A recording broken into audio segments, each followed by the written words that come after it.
গণতান্ত্রিক ব্যবস্থা উন্নত বিশ্বে, পশ্চিমা বিশ্বে খোলাখুলি বলতে গেলে পশ্চিমা বিশ্ব যে গণতান্ত্রিক যে প্রক্রিয়া যেটা উদ্ভাবন করেছে,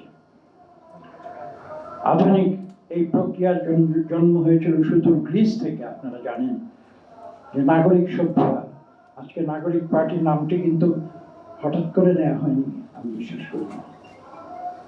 সেখানে ইতিহাসের যে প্রভাব সেটা কিন্তু রয়েছে। এনসিপি,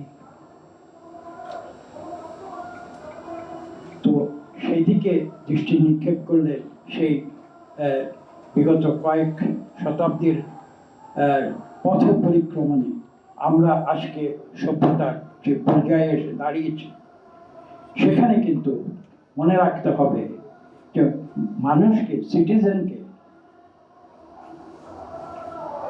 বলছি এই কারণে যে তখন নগর ভিত্তিক একটি সভ্যতা গড়ে উঠছে। ইতিহাসবিদরা আমার চেয়ে ভালো বলতে পারবে। কিন্তু আজকে আমরা কিন্তু আবার ফিরে তাকাতে হচ্ছে আমাদের গ্রামীণ জনপদের দিকে।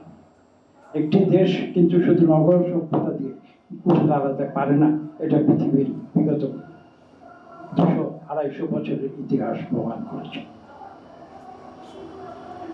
যে গ্রামীণ জনপদ, যে দরিদ্র মানুষ, তাদের যে প্রয়োজন, সেই প্রয়োজন কিন্তু যারা শাসক শ্রেণী তাদেরকে মেটাতে হবে।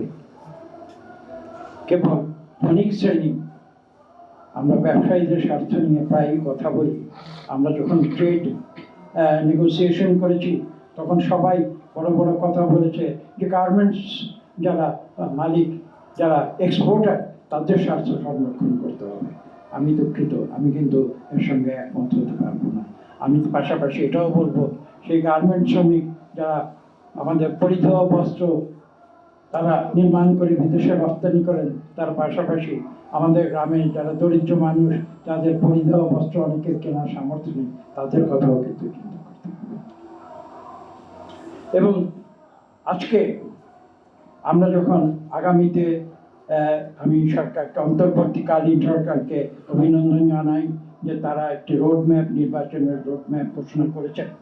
আমি পাশাপাশি এটাও আমি কিন্তু স্পষ্ট ভাষায় বলে দেব যে আগামীতে একটি সুষ্ঠু নিরপেক্ষ নির্বাচনের মাধ্যমে আমাদের প্রত্যাশিত পার্লামেন্ট যখন আসবে, সেই পার্লামেন্টে যদি জবাবদিহি করার মতো একটি রিজনেবল, একটি যুক্তিযুক্ত একটি বিরোধী দল না থাকে, তাহলে বাংলাদেশে আগামীতেও গণতন্ত্র আবার শঙ্কার সম্মুখীন হবে কি না, সেই প্রশ্ন কিন্তু আজকেই আমাদের বিবেচনা করতে হবে। শিয়া বাটার ও ভিটামিন ই সমৃদ্ধ লিলি হালাল বিউটি সোপ, তারুণ্যময় উজ্জ্বল ত্বকের জন্য।